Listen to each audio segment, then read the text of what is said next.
Okay. Blair received her Master's of Arts in Religion from Yale Divinity School and her Bachelor of Arts with honors in Environmental Studies at Brown University. She also represents the Sisters of St. Joseph of Peace at the United Nations, where she is actively engaged in faith-based environmental collaborations. So, welcome, Blair. Thank you very much, Carolyn, and thank you to everyone here in the OASIS group. It's a pleasure to come and speak with you tonight and to share about a topic that's very important to me. So I'm going to share my screen.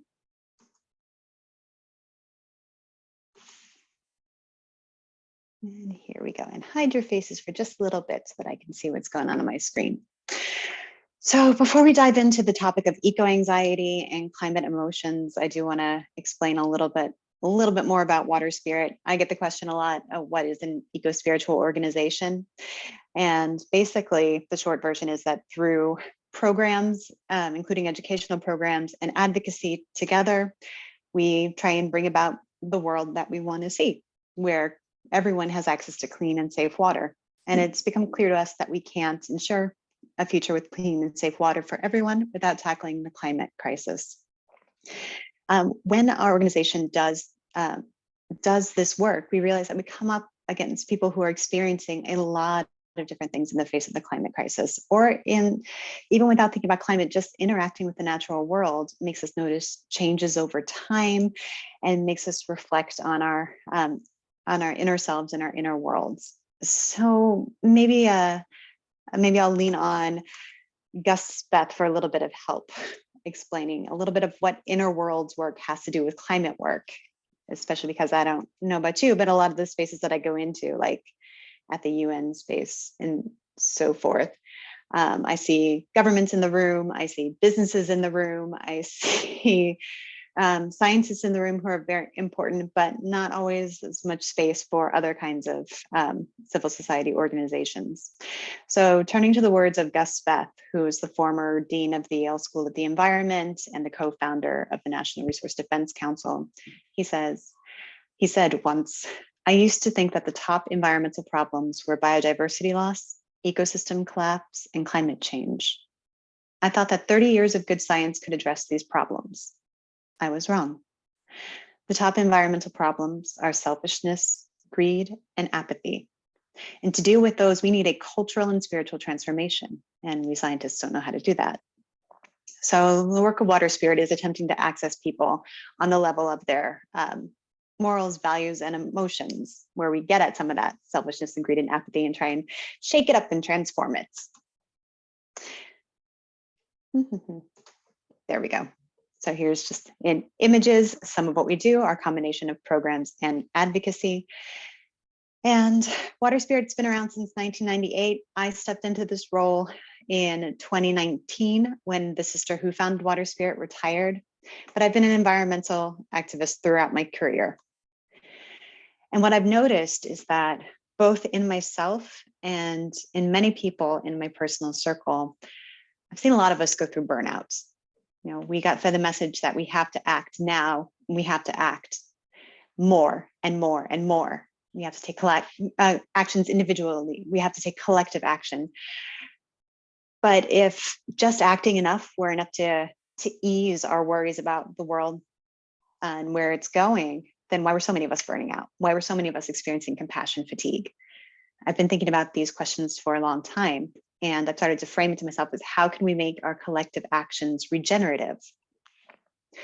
How can we make sure that the ways that we're acting in the world are going to be sustaining us for the long haul? So I've framed Water Spirit's work around the theme of what I call regenerative activism, making sure that we have time for community and renewal, and figuring out how our inner worlds impact our outer work is part of that regeneration and renewal. We have to take a look at the kinds of emotions that an existential crisis like the climate crisis brings up for us. And why? Because when we take the time to look at our feelings and our inner worlds, we create the space between the trigger and our reaction to it. when we create that space, then we have more options as to how we're going to respond in a given situation. We're not beholden to our immediate reactions. We can move into a different part of the brain and have more choice about how we're going to respond to situations that are triggering or situations of overwhelm. And so that's why we found this climate emotional work to be so important in the work that we do and in keeping us engaged with the movement for the long haul. And we've also come into this work and found it come up over the course of our history because of major weather events, which is like natural disasters, which is a major reason why people start learning about climate anxiety or eco-anxiety in the first place. And that stretches into water spirits history as well. So I'm going to tell you a little bit about our climate grief. So there's our founder in the photo in the middle, Sister Suzanne. Water Spirit was founded at the building on the left, which is Stella Maris Retreat Center, which is located in Long Branch, New Jersey. So it was an oceanfront property, beautiful. People came for years to connect with the ocean and to feel rejuvenated and renewed, as we know that contact and direct contact with the glories of nature can do. And as the story of our history is being told to me over and over, a major figure or a major turning point in that history was always Hurricane Sandy. Stella Maris was beautiful, and we had all of these wonderful programs, and people felt renewed, and we had documentary screenings, and we would take action together. And then Hurricane Sandy struck. It was a story I got told over and over, and so I started digging into that a little bit more. It turns out that the property sustained some damage during that storm 10 years ago. The seawall needed some repairs, et cetera. The building itself was still in okay condition.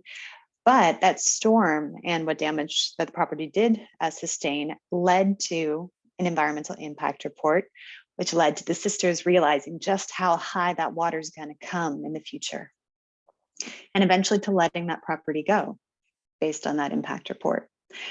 And thankfully, we found a new and beautiful home, which is on the right in that photo. We're now located in the First Presbyterian Church of Rumson, so we're still in Monmouth County. We're along the Navesink River instead of directly along the Atlantic Ocean. But that story of the climate grief still permeates the way that people have interacted with our organization. So when I was coming into this role, I had just come across the term climate anxiety or eco-anxiety. I'd been reading articles about it in grad school. It had been resonating with my own feelings, with feelings that my friends were having. And I was mostly hearing about it in the context of people my age, so millennials, who are opting not to have children out of concerns for what kind of world that they were going to be bringing those children into. I felt very moved by this. I had climate anxiety and climate grief on the brain. So when I started hearing this climate grief within my own organization and our own climate anxiety or worries about the future, where storms are guaranteed to get more and more frequent and severe, started thinking, well, let's do something that will be not only good for our team, but will be good for the people in our networks and the communities that Water Spirit serves. And that's when we started moving more deliberately into this climate grief work and climate anxiety work. Now, there's a whole range of emotional and mental health and physical and spiritual impacts of the climate crisis. It's an overwhelming and totalizing experience. And it's likely, I'm guessing that on this call, that it's likely that I'm speaking to some people who have at some point or another experienced property damage from high winds or have experienced flooding, or if you haven't experienced it personally, that somebody that you know has. Perhaps there are lingering impacts beyond the physical from those experiences, like an experience that perhaps it felt traumatic. And it's likely that your students also are experiencing some of the more direct mental health impacts of the climate crisis. But it's also for us to talk about some of the indirect impacts, which I'm going to share some terms to help us describe, which I've been using throughout this presentation as well. So the American Psychological Association in 2017 defined eco-anxiety as the chronic fear of environmental doom. An Australian PhD, Professor Glenn Albrecht, defined it as the generalized sense that the ecological foundations of existence are in the process of collapse. Eco-anxiety is sometimes used as a catch-all term for all kinds of distress that is provoked by the climate crisis. Sometimes you'll see eco-anxiety or climate anxiety tag teaming with terms like ecological grief or climate grief, eco-depression or eco-trauma. Solastalgia, which is another term we get from Glenn Albrecht. Solastalgia is kind of like nostalgia, except for it's not for a different time in your life. The solastalgia describes the longing that you get for a place when you haven't left that place. When, for example, the home, the community that you've lived in your whole life has changed so much due to the climate crisis that it's no longer recognizable. So solastalgia describes that emotional reaction to changes in place. And Dr. Lisa Van Susteren, for example, talks about the climate crisis in terms of pre-traumatic stress disorder. She especially talks about this in young people, the anticipation of a difficult future, or when they envision a future at all, is leading many young people to experience a pre-traumatic stress disorder in reaction to this loss of their imagined or promised future. Something that's very important to note about some of these climate emotions is that they are in fact moral responses to systems and a society in collapse. Dr. Britt Ray, who writes an excellent newsletter and blog called Gen Dread, describes eco-anxiety as a moral emotion. It's important to know that this isn't an individual pathology, that these are in fact symptoms of what happens when you're trying to live well and morally and sustainably in the world, and it seems like everything around you is set up against it, that the train just keeps barreling on toward ecological collapse. And that can be a whole lot to handle. And it's normal for that to be hard. So I presented us with some of these emotions here, but I also want to take us through an exercise where we make this a little bit more personal. Before I do that, I do want to talk a little bit more specifically about climate emotions and youth. So there's a really excellent study that was published in the Lancet. Lead author on that one was named Carolyn Hickman, and she and her team conducted a survey of 10,000 global youth. So that's youth from global north and global south.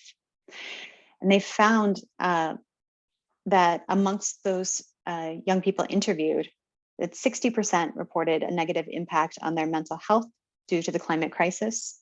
75% said the future seemed frightening. 39% are resistant to having children because of the climate crisis. I pulled a quote from an article in Nature magazine about this Lancet study.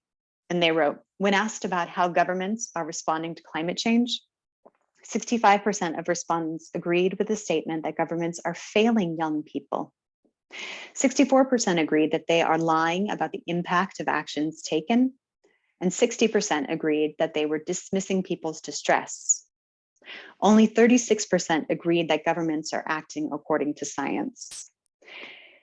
And you can see some of the emotions on the left that they polled in the study as well. Climate change makes these young people feel sad, afraid, anxious, angry, et cetera, et cetera. And you can see that these are big numbers. This is more than the majority. This is more than half of the young people who were interviewed. That means that these are common feelings. This is a whole generation that's feeling betrayed by the generations that came before them. So whether or not you're hearing that in your conversations with young people, given these numbers, it's likely that these are some of the things that many of them are experiencing. A Presbyterian minister out in California, Talitha Almadea Aho, recently published a book about her experiences with guiding young people through the climate crisis. And she makes this observation: the young people of today do not remember stability. They see the world through crisis-colored glasses. There's also an excerpt from her book, In Deep Waters, that I wanted to share. She writes, the young people of today are fighting not just the normal battles of insecurity, instability, and social challenges, but also a global insecurity that affects them as subtly and surely as the air we breathe. They watch while the people in power do not even try to avert the climate emergency. And they interpret this as a message from the older generations, saying their lives are not worth fighting for. I asked 15-year-old Elvin why he skipped school to go to the climate strike, expecting from my millennial point of view, an answer like, protecting the environment is the right thing to do. But his Generation Z answer was much more to the point. I don't want to die.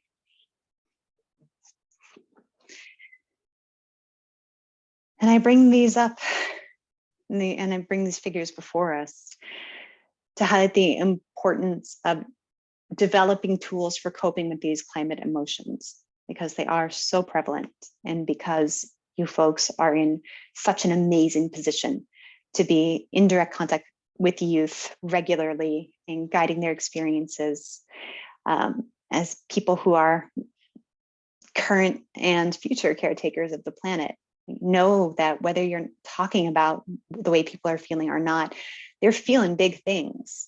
And we have to develop comfort with talking about these emotions, and we have to develop tools for coping with them and processing them in helpful ways that aren't going to lead to burnout and disengagement from the movement, when we need everybody in this for the long haul. And now we're going to move into our own little exercise, doing our own climate feelings word cloud. Some of you may have noticed, if you were reading fast on the previous slide, you know what? I have a little arrow. I'll go back. When these 10,000 youth were surveyed for this Lancet study, amongst the emotions that they felt, some of the top ranking ones, as we pointed out before, sad, afraid, anxious, angry, powerless, guilty, and then all of a sudden, optimistic and indifferent. This range of emotional reactions that people can have to the climate crisis is pretty common. Van Susteren and Colino, in their book Emotional Inflammation, published in the year 2020, propose this climate feelings word cloud exercise. You respond to the same prompt, climate change makes me feel, or when I think about climate change, I feel, and you write down as many emotions as you can. Really describe your inner state, get granular, try and be specific, and notice some of the emotions that come up and how they can even be varied or even contradictory. You can see some of the examples from the book on the left: optimistic, fearful, despondent, regretful, panicky, ashamed, disgust, confusion, positive, determined, and on and on and on. We're going to take a moment to do this exercise together.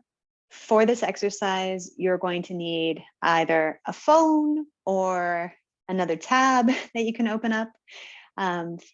Make sure that you have some device with the browser open that can go to menti.com. And I'm going to switch my slides so that I can show you what we're going to do once we get over to Menti. So once you get yourself over to menti.com, you're going to type in this code that's up here on the top, 43962772.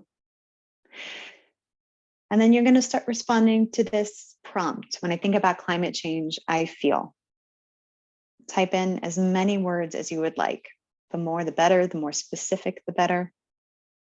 And I'll wait a few moments while you folks do that activity.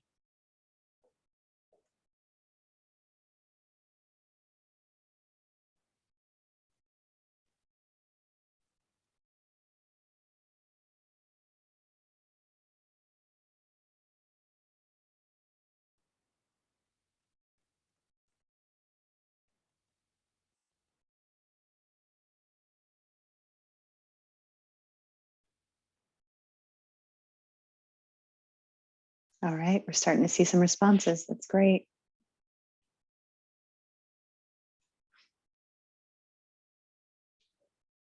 Good. Mm-hmm.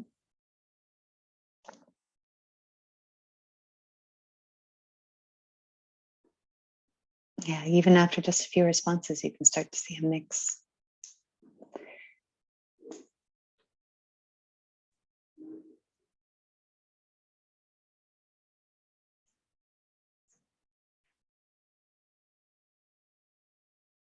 I'm going to give it just another minute or two.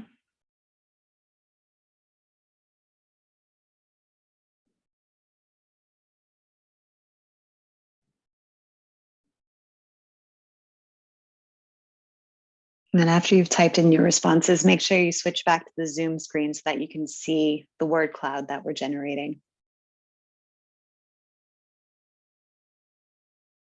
We've got a good cloud going. And there are some very large emotions. That means they're shared by a number of people, like frustrated, angry, exhausted,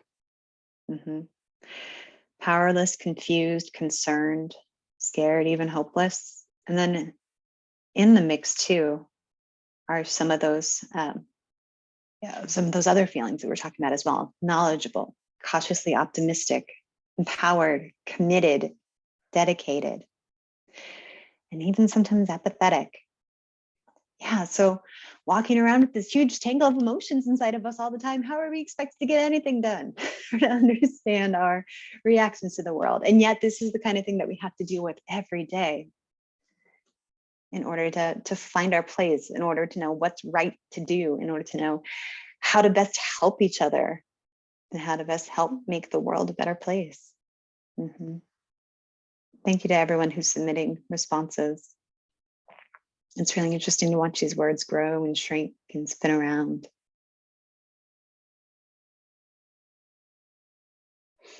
Okay.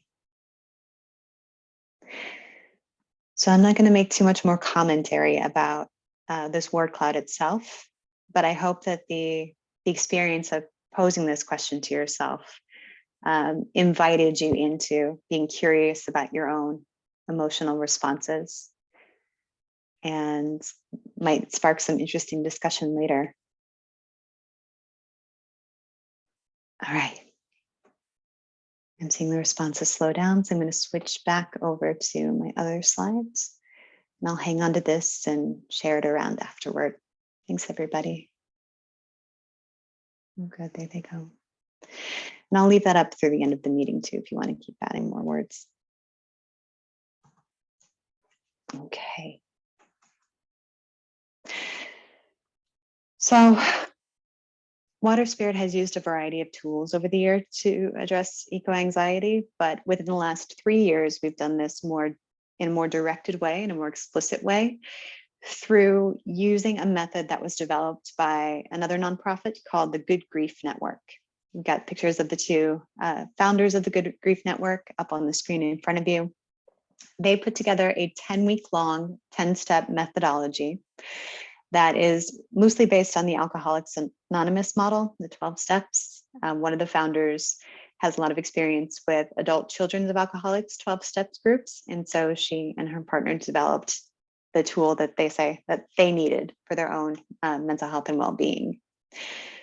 This is a peer-to-peer support network that meets, that we've held in person and over Zoom. Due to the pandemic, more of our groups have been held over Zoom. Water Spirit is an affiliate of Good Grief Network, and we hold our groups 2 to 3 times per year. This is a methodology that's been working really well for us. It's not the only one out there in the world. I'll talk a little bit about a couple other tools at the end of this talk, but just to walk you through what our process looks like when we come together over the course of 10 weeks. We start with step 1, accepting the severity of the predicament. We can't tackle this problem until we accept the true scale of it. You know, even people who are regularly engaged with the climate crisis might do some heavy like compartmentalization or only tackling pieces of it at the time. But together we have to accept how big things are and really face the reality of this existential crisis in order to be prepared to tackle it. And I should say that the full title of this program is 10 Steps Toward Personal Resilience and Empowerment in a Chaotic Climate. So personal resilience and empowerment are the focus of these 10 steps, cultivating personal resilience to stay engaged for the long haul. So after step 1, where we accept the severity of the predicament, we move on to step 2, which is called Be with Uncertainty. In this step, we practice a few techniques to expand our window of tolerance for facing down an uncertain future, creating a little bit more breathing room around the fact that we can't control all of the outcomes, and sometimes uncertainty is a good thing too. In step 3, we face our own attitudes about death. The step is called Honor My Mortality and the Mortality of All. Many of our reactions, both conscious and unconscious, toward the climate crisis are rooted in our own attitudes toward death. And so we do some exploring of that in step 3. In step 4, we explore our own emotional triggers and immediate reactions to things. The step is called Do Inner Work. We get curious about our inner lives and our inner landscapes. In step 5, we develop awareness of biases and perception.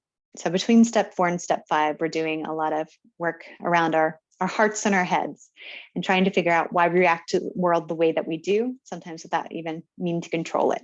And by getting curious about the ways that our minds work and take in information and the ways that our emotional selves react to the world, we wind up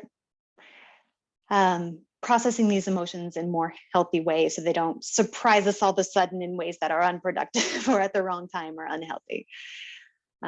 It's work that is important and to engage in regularly to stay involved in the movement.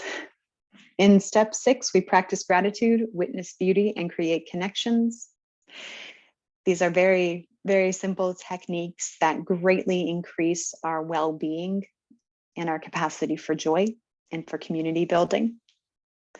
In step 7, we take breaks and rest. We do still have a meeting that week. We don't take a rest. We learn the importance of knowing your own limits, of when to step back, when to recharge, and giving yourself permission to rest and renew in radical ways in order to then come back to the work fully and appropriately when you're ready.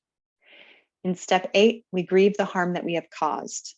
In this step, we explore our own social location and our own positions within society and complicity within the climate crisis, understanding that that complicity is not equal across all social groups. And we do some unpacking of differential harm and differential responsibility and our own entanglement in these societal structures that that limit our choices. And then steps 9 and step 10 are both engaged with questions that have to do with how are you going to show up now that you have a better understanding of your own inner world, and now that you've created, you feel more empowered and have created more resilience within yourself. What are your superpowers or unique gifts? How do you want to use them in the world? What ways of showing up are going to be rejuvenating and renewable for you personally so that you can best contribute to the movement? We've run these groups 9 times now. We're currently in our 9th group. We just finished step 5 last night. And the community and the transformation that can happen over the course of 10 weeks absolutely floors me every single time. So it's one methodology. It's peer-to-peer, so anybody who goes through the facilitator program, their training program, can offer this course. I'm not a mental health professional. I'm executive director of an eco-spiritual nonprofit, but I went to the facilitator training, and so has my team, and we've been able to just hold space for absolutely beautiful connections in these groups. So we keep offering this in addition to some of the other climate anxiety work that we offer. So I've given talks on this topic that are recorded and on Water Spirit's YouTube channel. We're hosting a little commemorative event commemorating 10 years after Hurricane Sandy reached New Jersey. There will be some deliberate working through our climate feelings as part of that ritual. That's going to be happening at 10 a.m. on Saturday, October 29th at our headquarters in Rumson. Information about that and all other Water Spirit upcoming events are available on our website. Another thing that we're doing, most of our activities are very broad, inclusive of anybody from any spiritual tradition or without any spiritual tradition as well. But occasionally we do programs specifically directed toward Christian communities. At the end of this month, on the 28th, we will be launching a brand new course on climate pastoral care. So it's a course that's full of this exploration of climate emotions aimed specifically at caregivers and Christian communities. So information about that is on our website as well. If you know anybody in a church, Christian church context that might like to get some more information on these topics, please send them our way. You can also find some more great information on the Good Grief Network's site, Climate Psychiatry Alliance and Climate Psychology Alliance. And I should have put both logos on here, and I'm sorry, Rebecca. They offer a list of climate aware therapists, which is fantastic. I recommend the list to everybody to check out if you're looking for that kind of professional care. And our book club has also read Dr. Sarah Jaquette Ray's book, A Field Guide to Climate Anxiety, How to Keep Your Cool on a Warming Planet. This book is full of her own experiences with her college students at, I think it's Humboldt College out in California, and the strategies that she and they have developed together to help address climate anxiety. Another great resource. The book All We Can Save is a fantastic resource, and there are groups that have grown out of All We Can Save, which engage with climate emotions work, which are really excellent. There's a group out of the UK called Climate Cafes. So there's a whole wealth of resources, and I just wanted to share a little bit about the particular tool that I know best tonight. So thank you all for participating in the activity and for listening to some of what we do and why this work is important as a complement to the sustainability actions that we take in our day-to-day. Oh, I was going to have this up there for longer, but anyhow, waterspirit.org has all of our contact points, and I'd love to stay in touch with anybody from this group. And don't forget to check out our page for environmental educators. All right, I'm going to stop now and turn things back over to Carolyn and Rebecca. So thank you so much, Blair. That was fantastic. And I can also vouch that the group that Blair runs, which is how I met Blair, is really very restorative. Just to have a place to process the emotional side of like the work that we do, it was really helpful. And it's not a therapeutic context, it's a sort of mutual support context. So thank you so much. I'm going to ask folks to hold their questions until after Rebecca's talk. So I'm going to introduce Rebecca now, and then we'll have time for Q&A at the end. Rebecca Weston, LCSW and JD, lives in the Metro New York area and is a practicing clinician and co-president of the Climate Psychology Alliance of North America. In this capacity, Rebecca organizes and provides support for climate-aware mental health clinicians. She speaks frequently about the mental health impacts of the climate crisis, the varied ways in which mental health issues are interwoven with systems of inequity, the psychological underpinnings of climate denial, and the need to open compassionate space for people to engage their emotions and step forward into action. And so with that, I will turn things over to Rebecca. Thank you, everybody. And I'm going to share my screen as well, and then to get up some slides. So one moment and I'll be with you.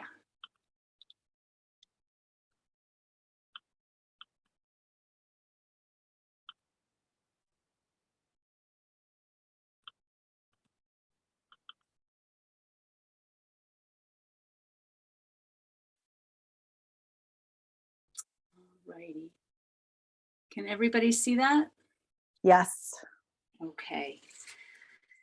So here we are, gathered on a Zoom call on a school night to talk about the intersection of climate change and mental health. And I think we should give ourselves some credit.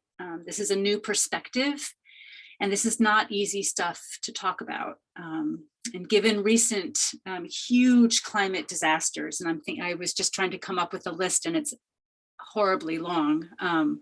The extraordinarily devastating floods in Pakistan and Jackson, Mississippi, the heat waves and fires throughout Europe, China, and California, the droughts in both southwestern and northwestern United States, and most recently, of course, Hurricane Ian, which devastated southern Florida and Puerto Rico.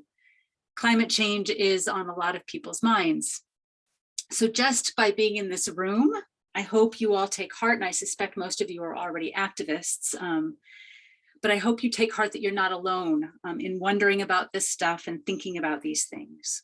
Indeed, after Blair's talk, my hope is very much that for those of you who are consciously experiencing climate distress, you are feeling just a little bit more comfortable tapping into and staying with how both the news and the reality of climate makes you feel. The despair, the fear, the grief, the overwhelm, the sense of moral injury, the emotions that you carry throughout the day, even as you go about shopping, riding the subway, schlepping your children to after-school activities, or teaching class. But let's be real. Yes, it's great that many of us are here in the room tonight, but I am willing to bet that at least some of you are also thinking something else. You may be thinking, why do I usually feel like I'm the only one in my life who's worried about these things? Or you're preaching to the choir. What about everybody else who's not here? Or damn, I wish more people were actually feeling this distress. Maybe then we'd actually get something done. And those are all valid observations. But let's step back a minute. Within the field of climate communications, people are working overtime to try to understand the best way to communicate to a wide and general public about climate change. And until last week, researchers at the George Mason University Center for Climate Change Communication spoke about 5 essential facts about global warming. These are facts that are designed to cut through the noise, facts that both debunk climate disinformation and could be quickly and easily understood. But just last week, in response to new research and a related Twitter conversation involving myself and others, it's actually an amazing space, these same researchers added a 6th essential fact, one that is highly, highly relevant to our conversation today. And that fact is, and it's the 5th one down, others care. Now that's an interesting one, isn't it? How does that fit into a meme that tries to cut through the noise to debunk myths? Well, let's begin with 3 basic data points that when taken together, tell us a very, very important story. First, Americans do care. In fact, as researchers found in September 2021, the number of Americans who are alarmed about climate change outnumbers for the first time the number who are dismissive. At least 70% of Americans are at least somewhat worried about global warming, and over 35% are very worried. In other words, the majority of us are, at least some of the time, in touch with our caring selves. Second, Americans accept a false social reality. They think others don't care. A false social reality. While communication research has shown that 66 to 80% of people in the United States support major climate mitigation policies, a range of 80 to 90% of those polled by researchers substantially and consequently underestimated the US population's climate concern and support for major climate mitigation policies. In other words, most of us think others don't care, and we're wrong. The magnitude of the underestimation is so large as to invert reality. And the effect of this misperception is both huge and circular. As researchers suggest, when people assume something isn't popular, or you think you're the only one worried, you don't talk about it. Everyone self-silences. And collectively, the outcome of that is pretty huge. It just confirms our fear that nobody cares. And you get what's called a spiral of silence. And then things feel insurmountable. And that is, in fact, what's happening. In the United States, at least, despite high levels of climate anxiety, the majority of people, 61% rarely or never talk about it. Think about that. On the bus or the subway, on the playground or in staff meetings or the grocery store, the majority of us are silent about something that is causing us distress. And given this silence, it's tempting to make the error that climate psychologist Renee Lertzman warns us about. We mistake it for apathy. But something else is going on in the quiet, in what looks like business as usual. This is how many feel alone. And this is where the field of climate psychology can come in. It begins with something called the window of tolerance. Sustained over time, these are exceedingly difficult feelings, to feel overwhelmed, guilty, all of the feelings that we listed in Blair's word cloud. Carrying those feelings all the time is nearly impossible. And for many, they do not comfortably fall within what child psychiatrist Daniel Siegel calls our window of tolerance, a window of stimulation or arousal in which we are able to simultaneously feel our feelings, talk about them effectively, and relate to others productively. Especially when we are asked to manage such difficult feelings without the support of others, or we feel we have to without the support of others. Many of us either blow out the top of the window by becoming hyper, or impulsive, or chronically vigilant, or we bottom out and become numb. We check out, we go offline, we defend ourselves. I include myself, and I suspect most everybody in this room, to varying degrees. Indeed, whether it's in relationship to news about climate, news about eroding democratic norms, or news about escalating threats of nuclear war, it is quite possible that even as you're in this room, you sometimes or often respond the same way as the substantial majority of people in the United States. You shut down. Or in reverse, you start ramping up. This is a form of climate anxiety, and you're not alone. It does not make any of us bad people. It means we're human. But as human as this response may be, it is precisely the silence that is most dangerous. As a clinician, I see every day what happens in silence. Distress goes unsupported or unacknowledged. It gets sequestered from human connection. It's left dangling and isolated. In silence, all manner of anxious defensive strategies and vulnerabilities kick in. In silence, people are more easily seduced by the false but soothing lies of disinformation perpetuated by the fossil fuel industry and other merchants of doubt. They tell us what we want to hear.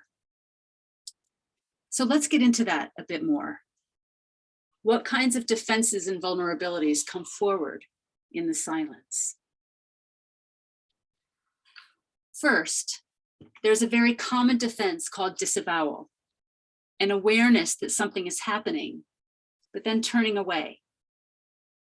In a beautiful turn of phrase, one psychoanalyst called it the unthought known. We know about climate change, but we live as if we don't. Or we live as if it won't affect us, as if it's far away, as if others will take care of it, others know more, as if we are exceptions. Overwhelmed and ashamed by the bigness of the problem and the vulnerable or perceived smallness of our own personhood, disavowal is a way of managing very, very uncomfortable feelings. When Hurricane Ida hit last year in New York City, many immigrant families died from flooding in illegal basement apartments owned by predatory landlords. And while I tried hard to see and hold, I too psychologically turned away, relieved that just 15 miles north, at least the floods weren't deadly, in my small village town of Hastings. Even close by, it was far away. And not only is far away getting closer and closer, but in turning from feelings, we also turn away from what we care most about and love, each other, our sense of connection, our authenticity. And in cutting off those parts of ourselves, we get further away from addressing the problem.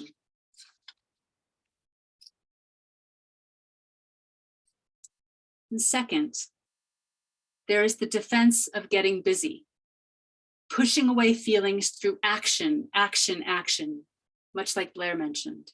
And by action, I do not mean productive, collaborative, and intentional action towards a stated goal of culture and policy change. We like that kind of action. But instead, something feverish, self-punishing, highly moralistic, highly dependent on individualism. This kind of busyness is very familiar to many activists, especially youth activists. To those who get preoccupied by every news report, to those who focus very hard on their carbon footprint. And despite having sophisticated systemic analyses, and despite knowing that the problem is far bigger than themselves, many nevertheless manage very hard feelings from a place of guilt, perfectionism, purity, and vigilance. And this defense could look like paralysis at the grocery store, late night cataloging of one's carbon sins, guilt that one can't single-handedly live outside the web of our fossil fuel economy. It can also tragically look like the martyr-type suicides like Bruce Wynn, who self-immolated on the steps of the White House. In such a state, we become brittle, exhausted, supremely judgmental, paralyzed, and inflexible. And this makes it very hard to connect with others and hard to model self-care and joy. And third, there is the defense of othering. As climate psychologists know, silence can lead not only to disowning feelings, but to disowning people. And here I do not want to mince words. The stakes are very, very high as we witness fascist, exclusionary, murderous, and authoritarian trends in parts of the United States and around the globe. Only last year in Buffalo, a white supremacist murdered 10 people for reasons related in part to eco-anxiety. And more recently, the fact that immigrants are heavily involved in rebuilding efforts after Hurricane Ian does not stop Ron DeSantis from using them as looting scapegoats after the hurricane. As we all have learned, unfortunately, from this pandemic, itself related to ever-widening extractive industries, mass human insecurity and suffering does not necessarily generate collaboration, connection, or empathy. So what do we do? Here, I agree with Katharine Hayhoe, an exemplary climate communicator and scientist, who continues to say that the single most effective climate action we can take is to talk about it. So we break the silence. We create space to talk about our emotions, much like Blair does in a longer process, for ourselves and for others. In individual therapy or in group climate cafes, we expand our own windows of tolerance. We develop our own emotionally resilient capacity. And in developing our own resilience, we can show up for the feelings and fears of our family members, peers, and colleagues. And in creating this space, we see not only that we're not alone, that others do care, and we deepen our capacity to tolerate these hard feelings. And second, we communicate about climate change differently. As we have seen, progressives do not own the issue of climate anxiety, And right-wing authoritarians are finding ways to mobilize around the fear. Insofar as we don't perceive the majority as apathetic, but instead as overwhelmed or conflicted or intolerably afraid, that will change the way we talk. In seeing the majority in this light, our discourse can shift and our ways of reaching towards and communicating with others can include more compassion and less guilt, more imagination and less fact, more heart and less lecture. For the silent but caring majority, the majority that does in fact need to speak, I believe this approach could be more generative and transformative. And finally, we approach activism differently. And here, I agree strongly with writer and environmental educator Sarah Jaquette Ray, who recommends that we focus less on individual guilt and more on our desire for life. And these are just images that are what I desire most in my life, my children, my world, photography. As much as it's important to recognize and acknowledge one's relative degree of privilege and how that impacts our choices and experiences of climate change, it is critically important that we embrace our sense of joy, our desires, our passions, our connections to each other, to our sense of place, our lived environment. We need to always stay connected to what matters, to remember what we're living for. Where guilt can become paralyzing and preoccupied, an embodied yearning for all that is in our lives generates movement and capacity over the long haul. Again, exactly as Blair said. As one climate activist reminds us, in a world embedded in fossil fuels, we are all climate hypocrites. So let's let the guilt go. No matter what we do in response to the issue of climate change, let it come from a place of desire and not from a place of guilt or perpetual apology. This will be far more sustainable over the long haul. So beyond expanding our windows of tolerance, fostering resilience, being with and allowing joy, what does it mean? When I say speaking up and taking action, what does that mean? Well, frequently, this is where debates about activism get reduced to somewhat false binaries between individual change and systemic change. And don't get me wrong, I fundamentally believe that we do need systemic change. We do need profound and global political, infrastructural, and economic transformations to turn this crisis around. But to recognize the need for systemic change does not in turn mean that the individual actions we take are meaningless. To the contrary, they're essential. Many of us are separated from and may not know the long and extraordinary history of mass movements to end colonization, for human rights, for civil rights, for child labor laws, or for union rights. And in this forgetting, questions of individual action often get reduced to our role in the world as consumers of food, of objects, of resources. Yet it does make sense. Yes, it does make sense to think about a relationship to consumption, and it is valuable to see how our consumption depends on global networks of invisible, extractive, and inequitable capitalist relationships. All of that is so important. But far beyond the human capacity to consume is our capacity to feel, our capacity to relate, to create, to share purpose and ideas.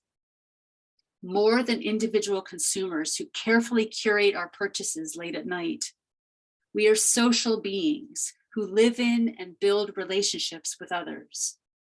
Others who, as we've seen, have the same fear, the same loves, but have not found space to talk about it. So one more time, in a culture of silence, as we're living in this false social reality that others don't care, talking about climate and related feelings remains the single and most important action. So in whatever actions you decide to take, please foreground speaking, foreground naming, foreground relationships, sharing experience, expanding connection, broadening collective knowledge. I was hearing you guys talk about the island school, and I suspect it's all of those things and more, which is why it holds such a special place in your own experiences. In all of this, we are also expanding resilient capacity, which is what we will need in the future, as we all know. And from this resilient and relationally active place, we can make things move. Inspired by what Sandra Lebowski calls radical hope, a hope sustained not simply by sheer force of personal conviction or by willful ignorance of reality, or because of a privileged immunity from reality's worst contingencies. It is hope secured in its roots by a metaphysics that affirms change and possibility, agency and power, novelty and creativity, value and importance. And I will end where James Baldwin ends, which is that, yes, the climate crisis is a disaster of human making, but as humans, we're also capable of miracles. Thank you. Alrighty. So thank you, Rebecca. I don't have any remarks prepared. I was just absorbing everything that both Rebecca and Blair said. And I just wanted to open space up for folks to respond. I gave both of them probably the impossible task of, of talking for 20 minutes, which was probably unrealistic. So we probably don't have time to do our breakout rooms, but I just wanted to open up space for us to have a discussion and follow up and see where this takes us. And I'm going to stop recording so people can feel free to talk.